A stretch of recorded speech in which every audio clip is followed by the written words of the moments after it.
Ramai isteri yang tak tahu status harta suami, betul tak? Bila suami meninggal, macam-macam masalah mula timbul. Dekat ujung video ni, saya akan share macam mana kita nak semak status harta suami tu. Tengok video ni sampai habis. Mana yang belum follow saya, boleh follow saya. Dan jangan lupa untuk share video ni supaya ramai lagi para isteri dia tahu tentang kepentingan untuk semak harta suami ni. Kita bukanlah nak spy apa-apa, tapi untuk manfaat keluarga juga. Dan jangan lupa untuk like video ni dan save video ni supaya dia tak hilang. Banyak isteri yang saya perasan, dia tak tahu status harta tu.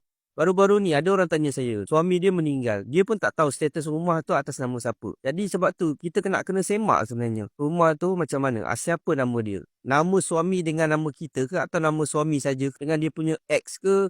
Ataupun dia orang lain yang kita tak kenal. Kena semak. Penama KWSP siapa?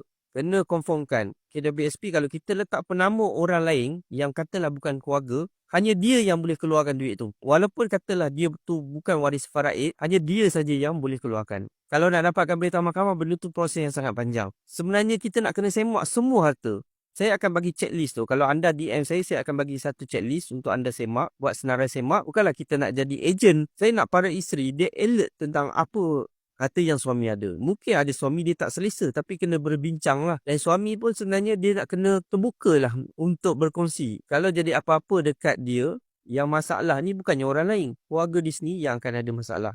Sebab ramai orang ingat okey, tapi bila meninggal saja nak buat urusan pusaka tu, dia dah jadi huru-hara.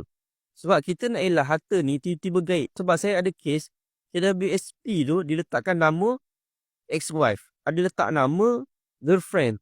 Benda ni memang merumitkan keadaan lah. Dan ada juga yang letak, kita pun tak tahu siapa sebenarnya. Nak cari orang tu pun dah tak tahu kat mana.